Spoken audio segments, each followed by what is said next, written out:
Well, good afternoon, dear students. Myself, Dr. Ashish Garg, Associate Professor in Chemistry, SET, R.N. Ruia Government College, Ramgarh Shekhawati, district Sikar, Rajasthan.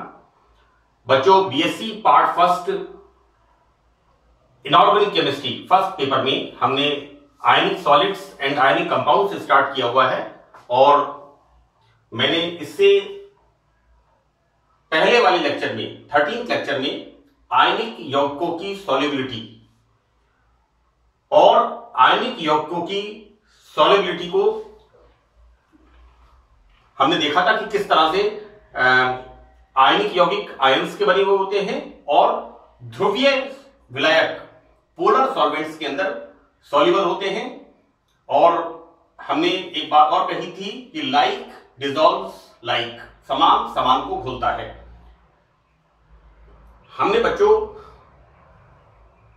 इससे पहले वाले lecture 13th lecture में आयनिक यौगिकों की solubility को विस्तार से पढ़ा था कि किस तरह से आयनों के बीच में जो अट्रैक्शन एनर्जी, जिसे लैटिस एनर्जी कहते हैं, जब किसी विलायक की सॉल्वेशन एनर्जी, किसी सॉल्वेंट की सॉल्वेशन एनर्जी, किसी विलायक की विलायकीय ऊर्जा का मान जालक ऊर्जा से ज्यादा हो जाता है तो वह आयनिक यौगिक उस विलायक में विलय हो जाता है। और मैंने लिखा था इसके अंदर solvation energy is greater than lattice energy, then ionic compound is soluble in the polar solvent. ध्रुवीय विलायक के अंदर आयनिक यौगिक विलय होता है। यहां पर बच्चों इस लेक्चर के अंदर हम आयनिक यौगिकों की विलेयता को प्रभावित करने वाले कारक कौन कौन से फैक्टर्स हैं जो आयनिक कंपाउंड्स की सॉल्युबिलिटी को प्रभावित करते हैं, ये टॉपिक बच्चों it's very interesting. Number 1। Number 2, it's very scoring. आपको थोड़ा सा इस पे क्लिक करना है। जिन बच्चों ने 12th क्लास में इनऑर्गेनिक केमिस्ट्री और मेडिकल टेस्ट और engineering test, AIEEE whatever it is, जो भी एग्जाम आपका होता है, वो एग्जाम जिसने फेस किया है, जिसने कोचिंग की है, उन बच्चों ने इसको काफी डिटेल में पढ़ा है, क्योंकि इनके क्वेश्चंस अक्सर छोटे छोटे रीजनिंग के क्वेश्चंस उन क्वेश्चन पेपर्स में पूछे जाते हैं। मैं आपको एक बात बता दूं कि ये topic competitive point of view से भी बहुत इंपॉर्टेंट है। छोटे छोटे जीके के सवाल केमिस्ट्री में इनऑर्गेनिक सॉल्वेंट्स की सॉल्युबिलिटी के बारे में जो पूछे जाते हैं वो इससे रिलेटेड हैं and it is very interesting. यहां पर हम देखते हैं कि factors affecting solubility of ionic compounds, right, आयनिक यौगिकों की विलेयता को प्रभावित करने वाले कारक। So we start now. First, विलायक का पैराविद्युत स्थिरांक, दैट इज डाइलेक्ट्रिक कांस्टेंट। देखो बच्चों, यहां पर क्या होता है, मैंने जैसा कहा आपसे कि dielectric constant is a parameter of a solvent, कि जिसका डाइलेक्ट्रिक कांस्टेंट का मान ज्यादा होता है, आयनिक यौगिकों की विलेयता उस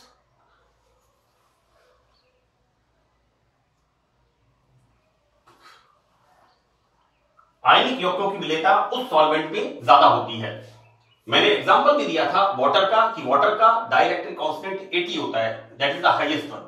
so water is a ideal solvent for the ionic compound. पानी, जल एक आदर्श विलायक है आयनिक यौगिकों के लिए। बच्चों, विलायक का पैराविद्युत स्थिरांक, डाइलेक्ट्रिक कांस्टेंट ε0 का मान बढ़ने पर उसमें आयनिक यौगिकों की विलेयता बढ़ती है। बिल्कुल ठीक है, बिकॉज वाटर का dielectric constant is 80, right, and water is a ideal solvent for the ionic compounds, क्योंकि आयनिक क्रिस्टल के आयनों की सॉल्वेशन एनर्जी बढ़ जाती है, सॉल्युबिलिटी बढ़ती है, क्योंकि यहां पर विलायकीय ऊर्जा, सॉल्वेशन एनर्जी का मान बढ़ जाता है। बच्चों, हम यह देखते हैं सॉल्वेशन एनर्जी बराबर lattice energy bracket 1 minus 1 upon epsilon, this is the dielectric constant, right.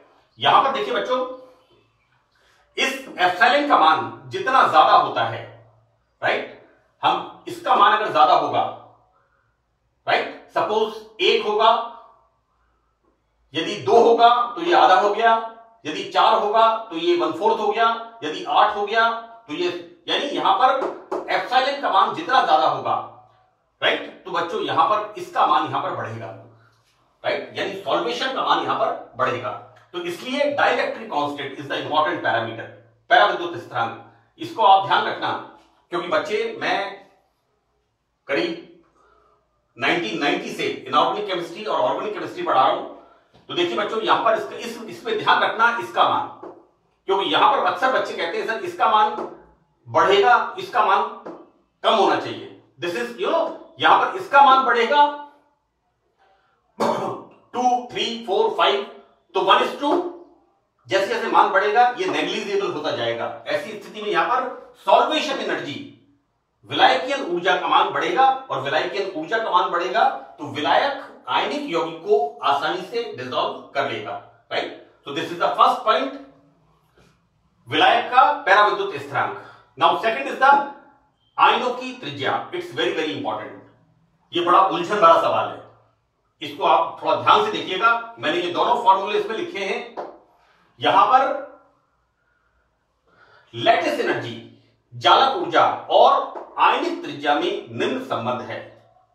यहां पर बच्चों देखना है हमें कि आयोनिक रेडियाई किसी आयनिक सॉल्वेंट की सॉल्युबिलिटी को किस प्रकार प्रभावित करती है। तो बच्चों हम देखते हैं यहां पर lattice energy U is inversely proportional to 1 upon अंतर आयनिक यूवी distance. This is inter ionic distance, right. यहां पर दिस इज द डिस्टेंस। बच्चों यहां पर 1 upon R plus, this is the R plus and this is the R minus. Ionic crystal के आयनों की कुल विलायकीय ऊर्जा धनायन व ऋणायन की त्रिज्या के व्युत्क्रमानुपाती होती है, इनवर्सली प्रोपोर्शनल, राइट। आता है सी बच्चों, दिस इज द, ये मैंने आपको उसको कर देता हूं। आता है ये यहां पर है इस तरह से,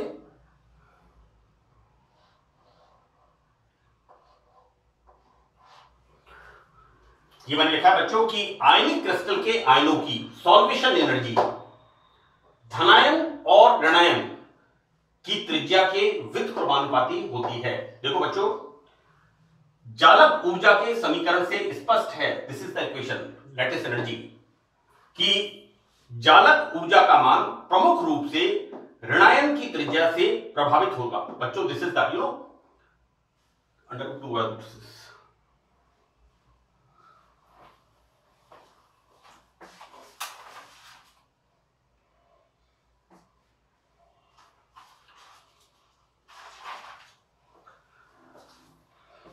देखो बेटा, यहां ऐसा है कि जालक ऊर्जा के समीकरण से स्पष्ट है कि हमने जो लैटिस एनर्जी का इक्वेशन, बॉर्न-लैंडे इक्वेशन देखा था कि जालक ऊर्जा का मान प्रमुख रूप से ऋणायन की त्रिज्या से R माइनस से प्रभावित होगा, क्योंकि धनायन की तुलना में ऋणायन की त्रिज्या का मान बहुत अधिक होता है। ऑब्वियसली धनायन छोटे आकार का होता है क्योंकि वो इलेक्ट्रॉन त्यागता है और उसके ऊपर धनावेश आता है, जबकि ऋणायन इलेक्ट्रॉन एक्सेप्ट करता है तो बड़े आकार का होगा। इसलिए हमने जालक ऊर्जा के इक्वेशन में देखा था कि ऋणायन की त्रिज्या, क्योंकि ऋणायन की त्रिज्या मान अधिक होते हैं, इसलिए बच्चों धनायन की तुलना में ऋणायन की त्रिज्या मान बहुत अधिक होते हैं।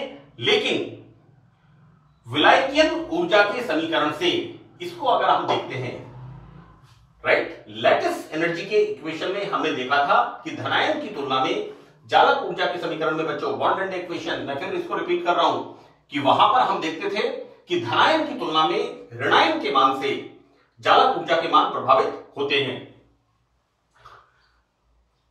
ऋणायन की त्रिज्या से प्रभावित होगा, राइट। अब देखो बेटा यहां पर कि लेकिन हम जब इसको देखते हैं कि समीकरण से स्पष्ट है कि आयनिक यौगिक की सॉल्वेशन एनर्जी का मान प्रमुख रूप से धनायन की त्रिज्या से प्रभावित होता है। बेटा lattice energy is affected by the radius of anion, while solvation energy this, ये जो Hs का मान बच्चों यहां पर this is affected by this, right. यहां पर देखिए बेटा, विलायकीय ऊर्जा के समीकरण से स्पष्ट है कि आयनिक यौगिक की सॉल्वेशन एनर्जी का मान प्रमुख रूप से धनायन की त्रिज्या से प्रभावित होता है, क्योंकि ऋणायन का त्रिज्यामान अधिक होने से 1/r- का मान कम होगा। एग्जैक्टली जैसे यहां पर हो रहा था, जैसे हम डाइलेक्ट्रिक कांस्टेंट की बात कर रहे थे। यदि डाइलेक्ट्रिक कांस्टेंट का मान बढ़ेगा तो 1/डाइलेक्ट्रिक कांस्टेंट का मान कम होगा। तो यहां पर हाइड्रेशन एनर्जी मतलब विलायकीय एनर्जी, सॉल्वेशन एनर्जी, HS का मतलब बच्चों है विलायकीय ऊर्जा, सॉल्वेशन एनर्जी। तो बेटा इस इक्वेशन से, विलायकीय ऊर्जा के समीकरण से स्पष्ट है कि आयनिक यौगिक की विलायकीय ऊर्जा का मान प्रमुख रूप से धनायन की रेडियस से प्रभावित होता है बच्चों, इससे ना कि इससे, क्योंकि यहां पर बच्चों ऋणायन की रेडियस बढ़ने पर 1/r- का मान कम होता है। तो इट्स वेरी क्लियर, यानी solvation energy is directly affected with the right. इसका मान कम होगा, इसका मान बढ़ेगा, राइट। लेकिन यहां पर इसका मान अगर बढ़ेगा तो इसका 1/r- का मान कम होगा, इसलिए सॉल्वेशन एनर्जी का मान ऋणायन की त्रिज्या से प्रभावित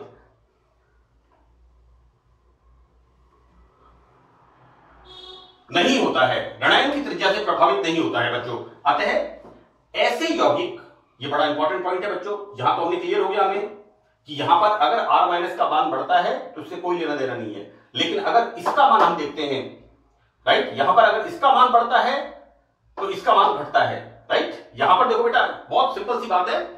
अतः ऐसे यौगिक जिनमें धनायन की अपेक्षा ऋणायन की त्रिज्या अधिक होती है, इट्स वेरी इंपॉर्टेंट, धनायन की अपेक्षा ऋणायन की त्रिज्या अधिक होती है, तो बच्चों धनायन की त्रिज्या बढ़ाने पर, मैं एक बार फिर रिपीट कर रहा हूं, ऐसे आयनिक यौगिक जिनमें धनायन की अपेक्षा ऋणायन की त्रिज्या बहुत अधिक होती है, राइट, धनायन की त्रिज्या बढ़ाने पर जालक ऊर्जा के मान में विशेष कमी नहीं होती, राइट, परंतु आयनिक यौगिकों की हियर धनायन की त्रिज्या बढ़ाने पर जालक ऊर्जा के मान में कमी नहीं होती, लेकिन बच्चों आयनिक यौगिकों की विलायकीय ऊर्जा के मान अपेक्षाकृत कम हो जाते हैं। अगर हम ऐसे आयनिक यौगिक जिनमें धनायन की अपेक्षा ऋणायन की त्रिज्या बहुत अधिक होती है, तो इन यौगिकों के अंदर अगर हम धनायन की त्रिज्या बढ़ाते हैं इसकी बच्चों, तो यहां पर जालक ऊर्जा के मान में तो विशेष कमी नहीं होती, परंतु आयनिक यौगिकों की इसके मान में अगर इसकी रेडियस बढ़ाते हैं तो विलायक, बच्चों इसका सवाल परीक्षा में आता है, मैं इसको बार बार इसलिए आपको एम्फेसिस कर रहा हूं, जोड़ दे रहा हूं कि यहां पर ऐसे यौगिक जिनमें धनायन की तुलना में ऋणायन की त्रिज्या अधिक होती है, धनायन की त्रिज्या बढ़ाने पर जालक ऊर्जा के मान में कमी नहीं होती, परंतु आयनिक यौगिकों की विलायकीय ऊर्जा के मान में अपेक्षाकृत बहुत कमी हो जाती है। परिणाम स्वरूप यहां पर क्या निकलता है इसका, आयनिक यौगिकों की विलेयता धनायन का आकार बढ़ने पर कम होती है। इट्स वेरी वेरी इंपॉर्टेंट, क्योंकि यहां पर विलायकीय ऊर्जा का मान बच्चों धनायन का आकार बढ़ रहा है। देखिए आप, हम बात कर रहे हैं second group element Be, Mg, Ca, Sr, Ba, Ra, first group element Li, Na, K, Rb, Cs, Fr, है ना। तो यहां पर बच्चों हम बात कर रहे हैं सेकंड ग्रुप एलिमेंट्स की। तो बच्चों यहां पर हम सल्फेट देखते हैं कि किस प्रकार धनायन की रेडियस बढ़ने पर विलायकीय ऊर्जा का मान कम होता है। और बच्चों यहां पर क्या होता है, विलेयता धनायन का आकार बढ़ने पर, बहुत क्लियर लिखा है मैंने, सॉल्युबिलिटी यहां पर कम होती जाती है, राइट। देखो बेटा यहां पर धनायन का आकार बढ़ रहा है, एक ग्रुप के एलिमेंट है, सेकंड ग्रुप के element Be, Mg, Ca, Sr, Ba, Ra, इनके सल्फेट्स, है ना। तो बच्चों यहां देखते हैं कि जालक ऊर्जा की अपेक्षा जल योजन ऊर्जा का मान अधिक कम हो। ऑब्वियसली यहां पर जब हम धनायन का आकार बढ़ा रहे हैं तो सॉल्वेशन एनर्जी का मान कम हो रहा है, और जालक ऊर्जा का मान, यहां पर जालक ऊर्जा के मान में देखो बेटा, तो बच्चों जालक ऊर्जा की अपेक्षा हाइड्रेशन एनर्जी, या हम कहते हैं सॉल्वेशन एनर्जी, यहां पर का मान अधिक कम हो रहा है।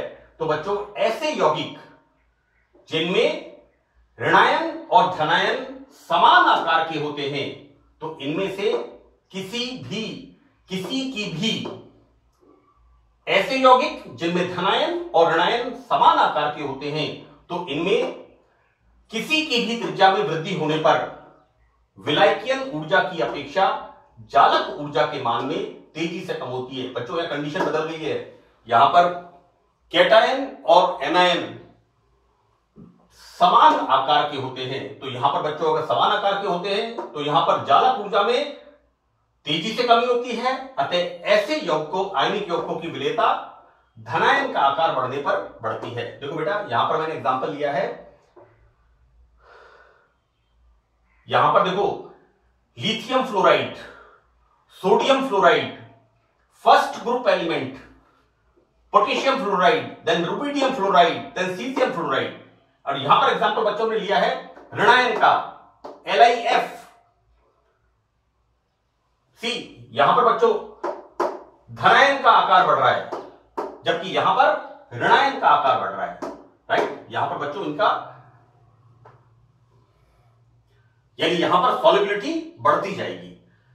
अब हम देखते हैं थर्ड पॉइंट, धनायन व ऋणायन पर आवेश। ये बच्चों इस पॉइंट को मैंने डायरेक्ट लिख दिया है, थोड़ा जगह की कमी थी।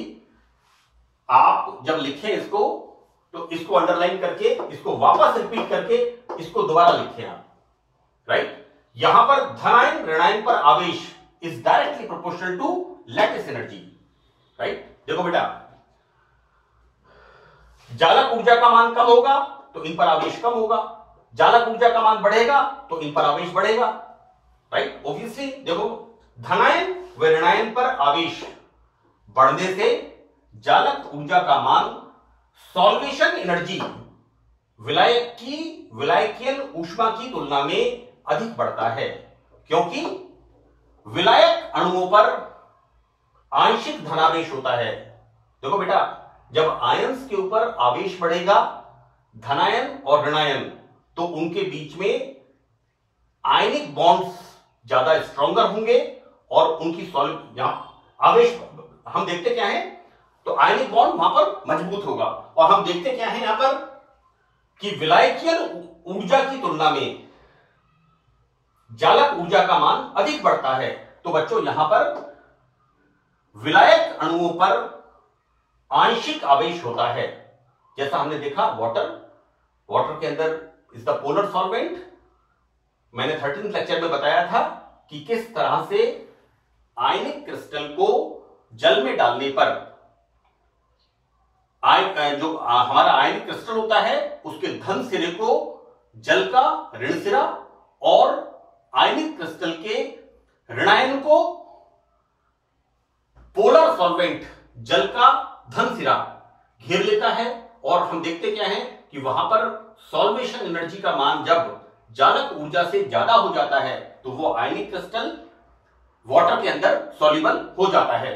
तो बच्चों यहां पर अतः आयन तथा विलायक अणुओं के मध्य आकर्षण कम होता है, जबकि आयनिक क्रिस्टल में अंतरायनिक आकर्षण ऑब्वियसली अधिक होगा, क्योंकि यहां पर चार्ज अधिक होगा।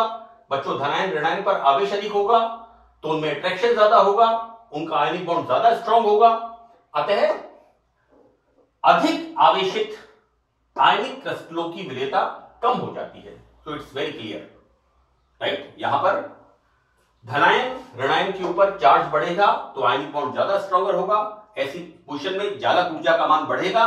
और जल क्या है, जल के अंदर water is the polar solvent, लेकिन यहां पर देखो बेटा कि विलायक अणुओं पर आंशिक आवेश होता है, क्योंकि जैसा मैंने आपको बताया कि आयनिक क्रिस्टल के धन सिरे को पोलर सॉल्वेंट जल का ऋण सिरा अट्रैक्ट करता है और आयनिक क्रिस्टल के ऋण सिरे को, ऋणायन को पोलर सॉल्वेंट जल का धन सिरा अट्रैक्ट करता है, राइट। तो यहां पर बच्चों क्या देखते हैं हम कि अधिक आवेशित आयनिक क्रिस्टलों की विलेयता कम हो जाती है। बच्चों यहां पर एग्जांपल है calcium sulphate, calcium phosphate, aluminium phosphate, right. So these are less soluble in water, क्योंकि इनके ऊपर आयनिक चार्ज ज्यादा होता है। Now the fourth point, this is again very important point. ये बच्चों हमने फायंस के नियम के अंदर पढ़ा था कि धनायनों की ध्रुवण क्षमता और ऋणायनों की ध्रुवणीयता, किसी भी कैटायन की पोलराइजेशन पावर कब ज्यादा होगी? जब उसका आकार छोटा होगा। और आकार छोटा कब होगा? जब उस पर धनावेश ज्यादा होगा। राइट, एक बात। दूसरी बात, किसी भी ऋणायन की पोलराइजेबिलिटी, राइट, किसी भी ऋणायन की ध्रुवणीयता कब ज्यादा होगी? जब उसका आकार बड़ा होगा, यानी उसने ज्यादा इलेक्ट्रॉन लिए हुए होंगे, उसके ऊपर अधिक आवेश होगा। तो बच्चों, फायंस के नियम से धनायन की ध्रुवण क्षमता, पोलराइजेशन पावर और ऋणायन की ध्रुवणीयता बढ़ने पर आयनिक यौगिक में सहसंयोजक गुण बढ़ते हैं। बच्चों, मैंने आपको फायंस के नियम में बताया था कि अगर धनायन स्मॉल साइज का होगा और ऋणायन बड़े आकार का होगा तो वो उसको विकृत कर देगा। और फायंस का नियम क्या होता है कि आयनिक यौगिकों में कोवेलेंट कैरेक्टर्स को समझाता है। राइट, जितने कोवेलेंट कैरेक्टर बढ़ते जाएंगे तो उसकी आयनिक सॉल्वेंट के अंदर सॉल्युबिलिटी कम होती जाएगी। तो बच्चों, यहां पर हम देखते हैं कि आयनिक यौगिक में सहसंयोजक गुण बढ़ते हैं क्योंकि इसकी ध्रुवण क्षमता बढ़ती है और इसकी ध्रुवणीयता बढ़ती है। तो बच्चों, परिणाम स्वरूप क्या होता है कि ध्रुवीय विलायकों में विलेयता कम होती जाती है। तो it's again but very important point, आयनों की ध्रुवण क्षमता और ऋणायनों की ध्रुवणीयता, polarisation power of the cation and polarisability of the anion, इस पर भी डिपेंड करेगा कि कितना उसके अंदर कोवेलेंट कैरेक्टर आते हैं। अगर स्मॉल साइज का कैटायन होगा वो बड़े आकार के ऋणायन को ज्यादा ध्रुवित करेगा तो उसके अंदर कोवेलेंट कैरेक्टर बढ़ेंगे। राइट, और सहसंयोजक गुण बढ़ने से आयनिक विलायक जल के अंदर उस यौगिक की विलेयता कम होगी। तो बच्चों, यहां पर silver, copper and mercury, these are the pseudo inert gas configuration. This is again important. ये भी मैंने फाइनेंस के दिन में बताया बच्चों आपको कि यहां पर Ag plus, copper plus and cuprous and mercuric आदि स्यूडो इनर्ट गैस कॉन्फिगरेशन वाले लवण भी जल में कम विलय होते हैं। बच्चों, मैंने फाइनेंस के नियम में बताया है कि ऐसे धनायन जिनका, इसको कहते हैं छदम अक्रिय गैस विन्यास। हिंदी वाले बच्चे, अंग्रेजी वाले बच्चे, बड़ी प्रॉब्लम है यहां पर। ना तो कोई अंग्रेज है ना कोई हिंदुस्तानी है, बड़ी दिक्कत वाली बात है ना। क्योंकि आजकल तो बच्चे थैंक्स का मैसेज बोलते हैं, दे राइट TKU, थैंक यू। बड़ा प्रिसाइज कर रखा है आजकल मामला। व्हाट्सएप ने आजकल, सोशल मीडिया ने बड़ा प्रिसाइज कर दिया है। मैंने आपको बताया बच्चों, यहां पर ऐसे धनायन जिनका छदम अक्रिय गैस संरचना होती है, स्यूडो इनर्ट गैस कॉन्फिगरेशन होता है, तो बच्चों ऐसे धनायनों के जो सॉल्ट्स होते हैं वो भी वाटर के अंदर कम सॉल्युबल होते हैं। फायंस का नियम क्या कहता है कि ऐसे धनायन जिनका स्यूडो इनर्ट गैस कॉन्फिगरेशन होता है वो ऋणायनों का अधिक ध्रुवण करते हैं और ऋणायनों का अधिक ध्रुवण करने से उसमें कोवेलेंट कैरेक्टर आते हैं और कोवेलेंट कैरेक्टर आने से ऐसे यौगिकों की पोलर सॉल्वेंट्स के अंदर सॉल्युबिलिटी कम होती जाती है। नाउ लास्ट पॉइंट, तापक्रम। देखो बेटा, यदि डेल्टा H पॉजिटिव है अर्थात विलयन ऊष्मा शोषी है, एंडोथर्मिक रिएक्शन होती है, तो बच्चों ताप बढ़ाने पर विलेयता में वृद्धि होती है। Right, this is the delta H positive है, यदि यहां पर रिएक्शन कैसी हो रही है, ऊष्मा शोषी एंडोथर्मिक रिएक्शन है ना। अमोनियम क्लोराइड को आप वाटर में डालिए, सॉल्यूशन ठंडा होता है। राइट, आप देखिए कभी टेस्ट ट्यूब में करके लैब के अंदर, सिंपल पानी लीजिए, उसमें अमोनियम क्लोराइड लाइए, उसको टच करिए। राइट, आपको लगेगा कि टेम्परेचर कम हो रहा है पानी का। राइट, थोड़ा सा टेस्ट ट्यूब के अंदर पानी लेके उसमें कुछ ड्रॉप कंसंट्रेट सल्फ्यूरिक एसिड डालिए, ऊष्माक्षेपी अभिक्रिया होती है, टेस्ट ट्यूब गर्म हो जाती है ना। और बच्चों यहां पर यदि डेल्टा एच ऋणीय है तो बच्चों अर्थात विलयन से ऊष्मा बाहर निकलती है, एक्सोथर्मिक रिएक्शन, राइट। तो बच्चों यहां पर सॉल्युबिलिटी कम होती है। एक बच्चों मेरी आपसे रिक्वेस्ट है कि मैं कोशिश कर रहा हूं कि आपको घर बैठे जितना लाभ हो सके, फायदा मिल सके इन लेक्चर्स का, लेकिन उसके लिए इंपॉर्टेंट है कि आपको एक चीज पे करनी है, कीमत चुकानी है, वो है attention. It's a important part. मैंने एक दो लेक्चर्स में और भी कहा है कि cost of the learning is the you must pay your attention. अगर आप थोड़ा सा कंसंट्रेट होकर इसको पढ़ेंगे तो ये आपको निश्चित रूप से एक एक चीज इसके अंदर समझ में आएगी। और आयनिक यौगिकों की सॉल्युबिलिटी के क्वेश्चंस की समझाइए, ये सॉल्युबल है, ये सॉल्युबल नहीं है, इस तरह के क्वेश्चंस, एक एक नंबर के, डेढ़ नंबर के क्वेश्चंस अक्सर क्वेश्चन पेपर्स में मैं देखता हूं। और मैंने जैसा बताया आपको कि 1990 से मैं इनऑर्गेनिक केमिस्ट्री पढ़ा रहा हूं, ऑर्गेनिक केमिस्ट्री पढ़ा रहा हूं। तो छोटे छोटे क्वेश्चंस हैं, रीजनिंग के क्वेश्चंस हैं, और ये आपके कंपटीशन में भी काम आएगा। इस टॉपिक को स्पेशली 1, 2, 3 ये 2-3 टॉपिक्स को, इसके अंदर जो पॉइंट्स हैं, सब टॉपिक, इस टॉपिक में 2-3 पॉइंट्स को आप कम से कम 4-5 बार कंसंट्रेशन के साथ सुनिए। आपको एक एक चीज कि कौन सा सॉल्ट किस ग्रुप में किससे कैसे बनेगा और उसकी सॉल्युबिलिटी कैसे इफेक्टेड होगी, राइट। तो बच्चों that's all about the solubility of the ionic compound. मैंने 13th पार्ट के अंदर आपको आयनिक कंपाउंड्स की सॉल्युबिलिटी के बारे में बताया, नंबर 1, और कंप्लीट डिस्क्रिप्शन कि किस तरह से प्राइमरी हाइड्रेशन स्फीयर बनेगा, प्राथमिक जलयोजन क्षेत्र किस प्रकार से सेकेंडरी हाइड्रेशन स्फीयर बनेगा, और किस तरह से आयनिक कंपाउंड की सॉल्युबिलिटी को हम समझाएंगे। और बच्चों इसके अंदर कि कौन कौन से फैक्टर्स आयनिक कंपाउंड्स की सॉल्युबिलिटी को प्रभावित करते हैं, ये मैंने कोशिश की है। मुझे उम्मीद है कि आपको ये समझ में आएगा, लेकिन समझ में तब आएगा जब आप इसको अपने नोट्स प्रिपेयर करोगे, क्योंकि राइटिंग बहुत इंपॉर्टेंट है। राइटिंग के बिना, केमिस्ट्री में लिखे बिना, तो आजकल बच्चे जैसे वो कोई सीरियल देखते हैं, इस तरह से देखते हैं, 1 वीक सीरीज ले आते हैं और उनके अंदर अंतरा अंतर आणविक बंध कुछ का कुछ लिखा हुआ है, क्योंकि जो उन सीरीज को छाप प्रिंट करने वाला लेबर होता है उसको नहीं पता इनका अंतर। और वो मैं बुक्स पढ़ता हूं तो पूरा टॉपिक पढ़ने के बाद भी समझ में नहीं आता। अंतः को अंतरा लिखा है, अंतरा को अंतर लिखा है। तो इसलिए बच्चों आप कम से कम 4-5 बार इसको ध्यान से सुने, इसके नोट्स बनाएं, आपको एक एक कंसेप्ट इसमें क्लियर होगा, ऐसी मुझे उम्मीद है। So that's all in this lecture. Thank you.